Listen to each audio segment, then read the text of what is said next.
بسم الله الرحمن الرحيم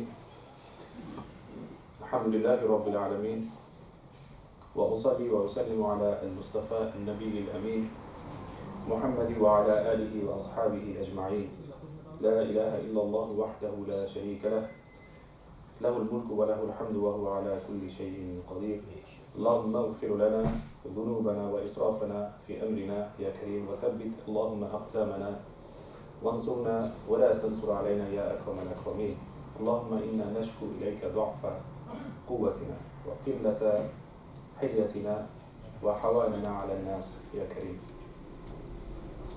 اللهم إنا نسألك العفو والعافية والموافقة الدائمة في الدين والدنيا والآخرة والفوز بالجنة والنجاة من النار يا كريم. We start in the name of Allah subhanahu wa ta'ala, the most merciful. We ask Allah subhanahu wa ta'ala to open our hearts and soften our hearts. We ask Allah subhanahu wa ta'ala to forgive our shortcomings and overlook any of our mistakes.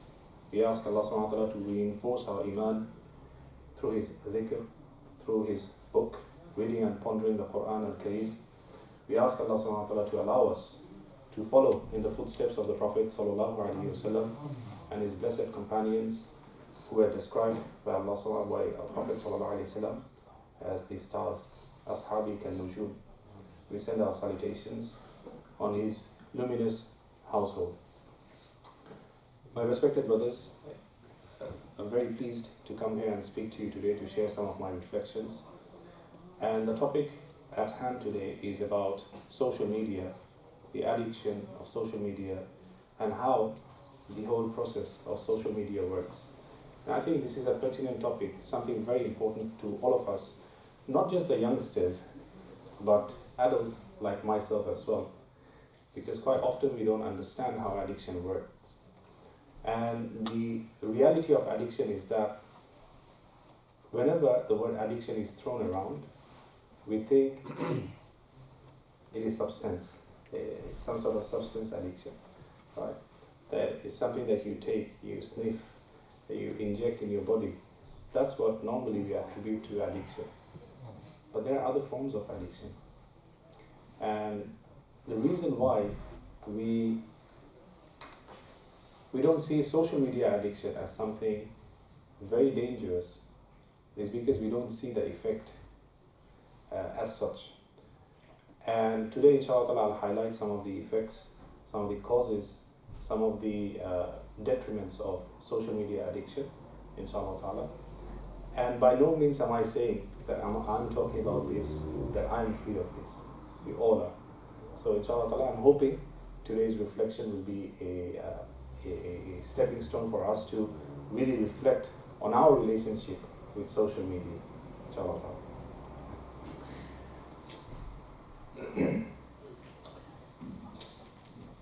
Every time we do something, or you do something that you are addicted to, you subconsciously tell yourself that you will get a reward.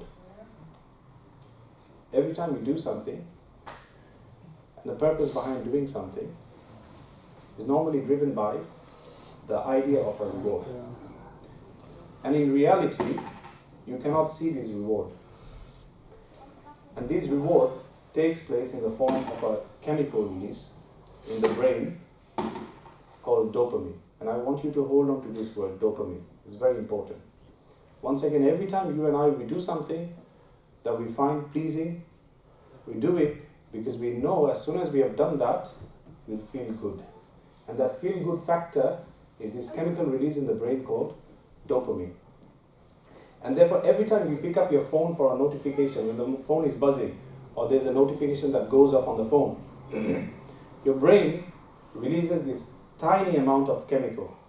And this chemical, as I mentioned, makes you feel good. Makes you feel, want to do more of what makes you feel good. And so when you are addicted to any activity, be it sitting in front of the TV, playing your favorite video games, I don't know what that may be, right? You're actually addicted to your brain releasing this chemical, which is dopamine. And every time it makes you feel good. Now, watching TV for long hours, which in itself is an addiction, is actually quite different to being addicted to social media. Why is that?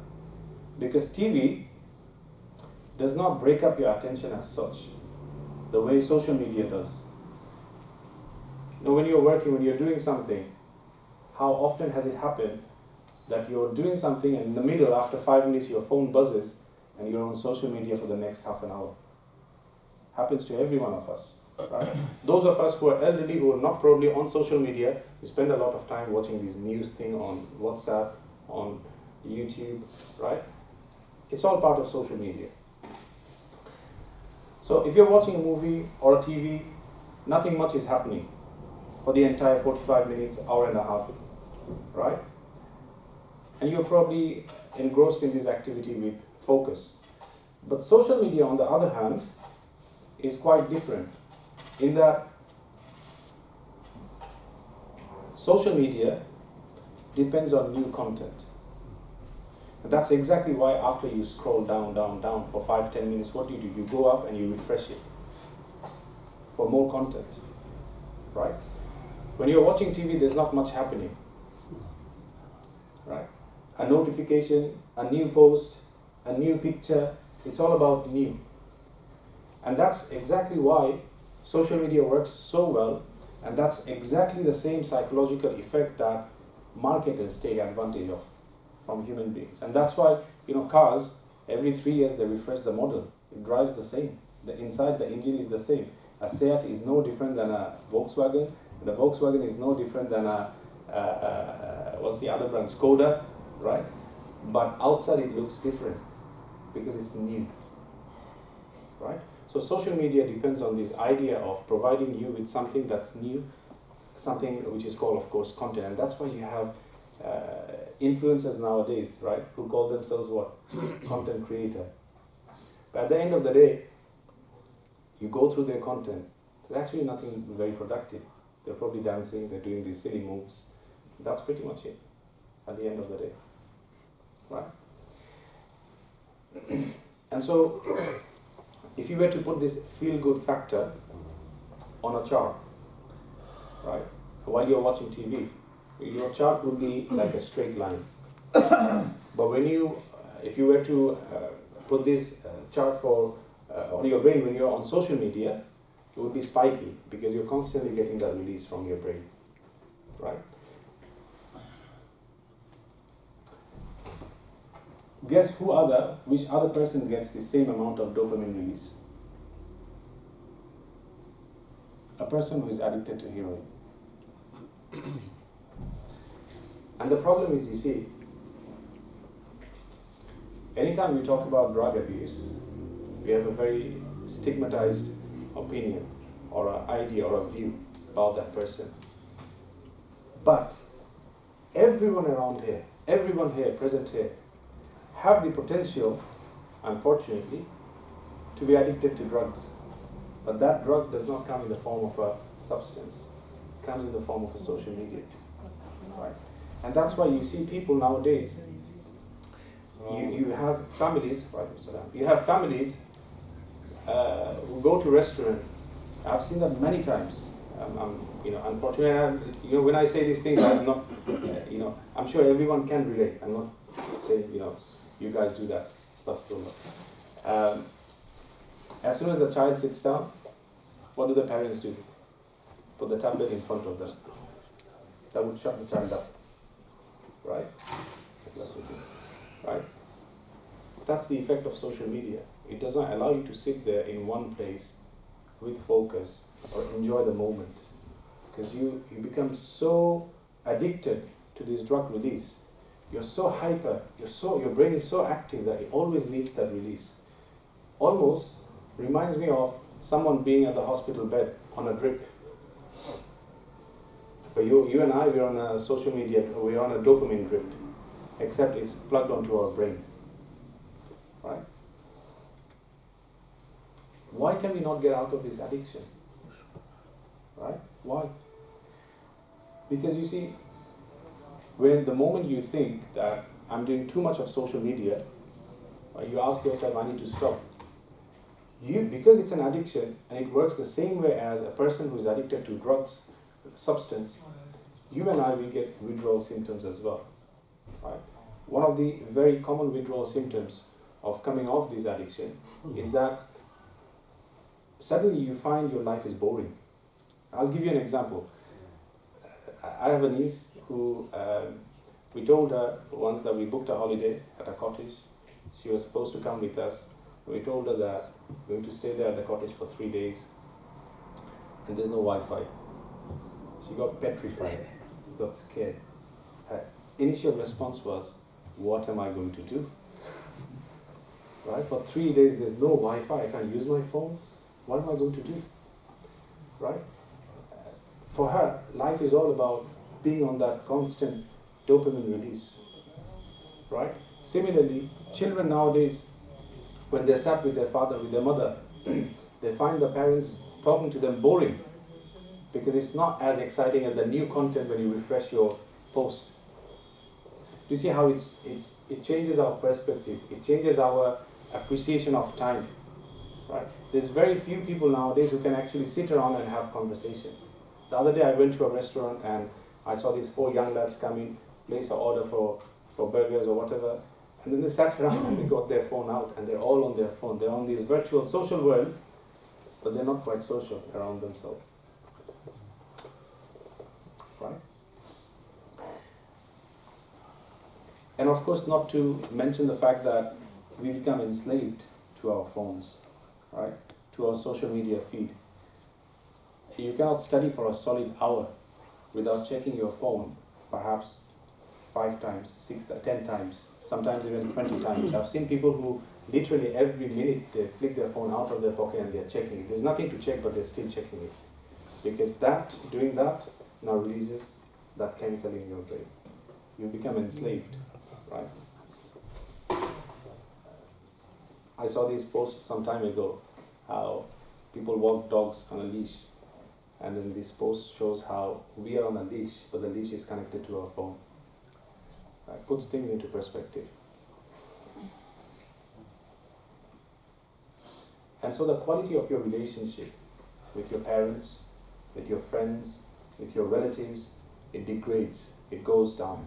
Anything in life, in the absence of this dopamine release, it does not feel good.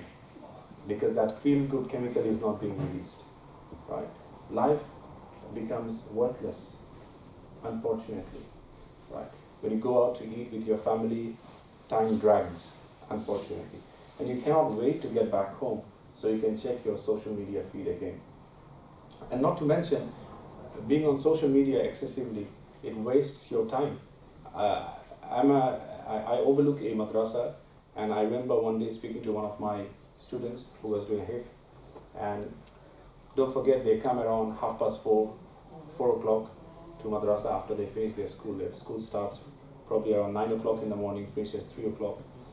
And one day randomly I had a conversation with all the students and I asked him, how much time have you spent on social media today? You know, on your iPhone, on your phone nowadays, you can see how much time you have used on particular apps.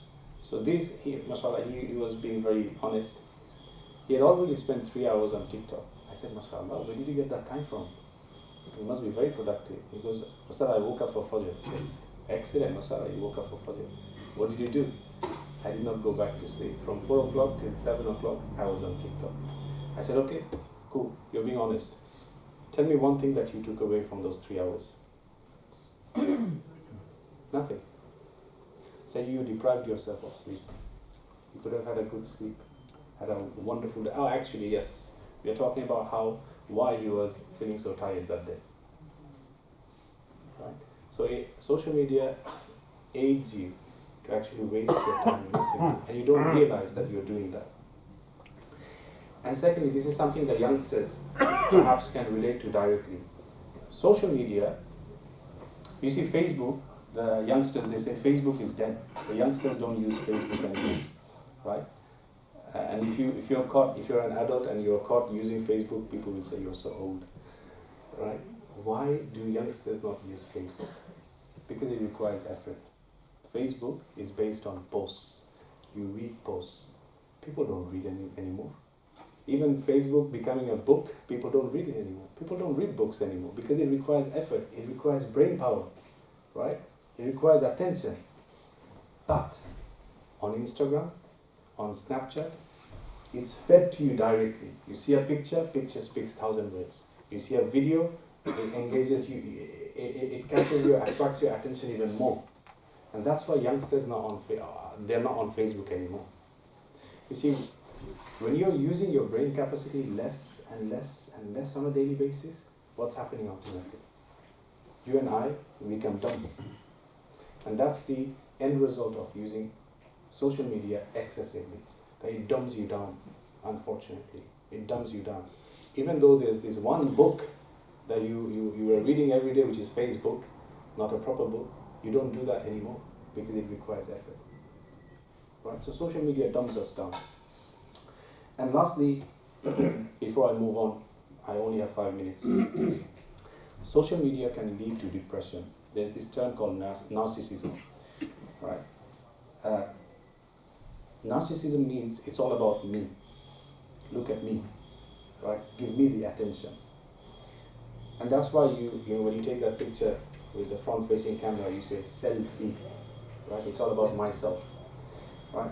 So someone who puts up their selfie every other day on Instagram hasn't quite changed. The person hasn't quite changed. Right? They have thousands of followers, but the picture is of the same person every day. So nothing much has changed of this person. When we do the same, why do we do it? We do it for validation. We seek validation from other people. We want other people to like our post. We want other people to comment on it, to share it. Why? Because again, it makes us feel good. Dopamine. Right? And when that happens too many times, it gives us this false sense of belief that I am something. Right? I'm something worthy. It makes somebody appear as someone special when they're not. So it's an illusion. And then when you're not getting enough likes on your photo or video, and the number of likes goes down, what happens all of a sudden? It makes you fall into depression, thinking, perhaps I'm not worth it after all. Right? So again, you're constantly seeking other people's validation. Other people liking you becomes a big deal to you.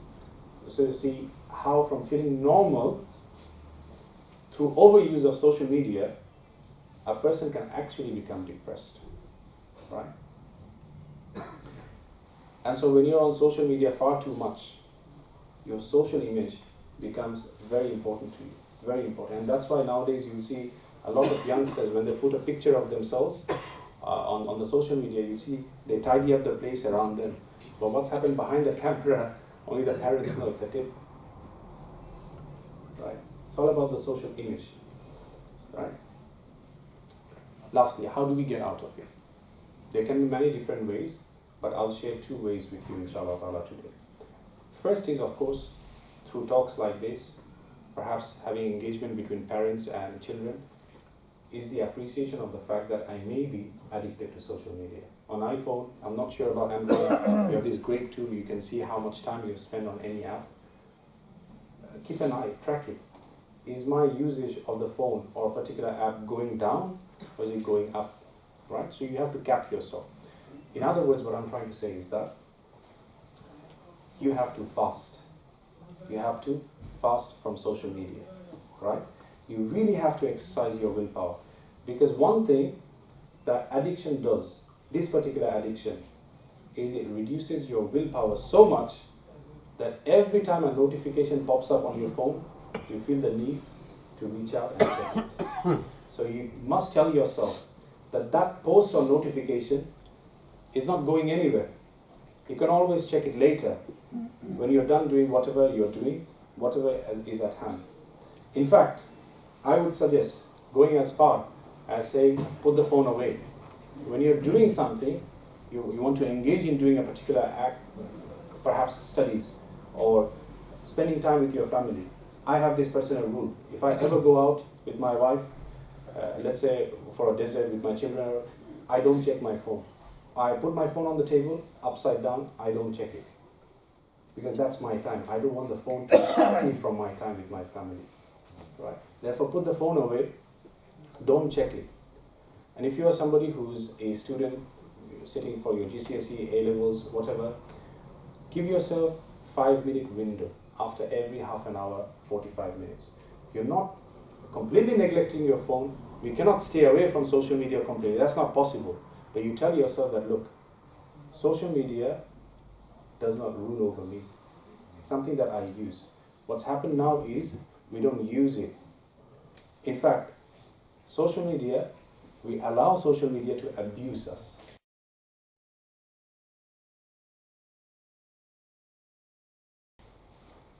You wouldn't let somebody to come around with a stick and, give you a danda or a chappal. It's not. You wouldn't do that. Why would you let social media abuse you? Right? So we need to really start fasting. And this last point, let me emphasize on this. We need to ask ourselves seriously, who owns what? The phone owns me, or I own the phone?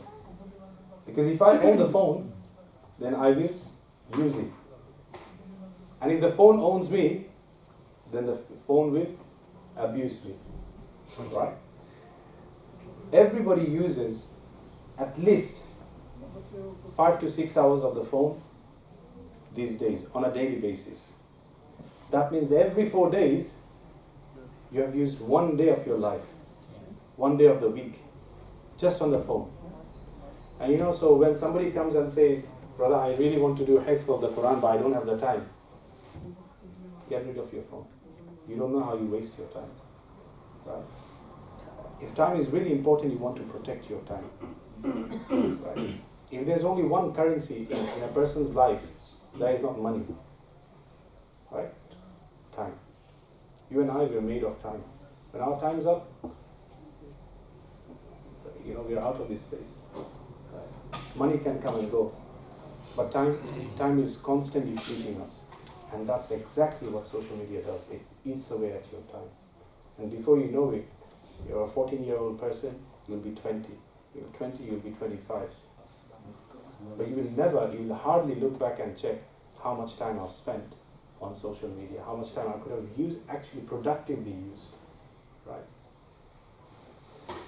I make dua that Allah subhanahu wa ta'ala allows us to fully appreciate the downfall, the negative side of social media. And this is perhaps a lot of the times, and I'll end on this, a lot of the times us parents, Asian parents, Desi parents, we discipline our children rather than explaining them the danger of something. So have conversations and say, better, I'm okay for you to be on social media, but let's have some agreements. You don't spend more than half an hour. How about that? Well, that's a good start, inshallah.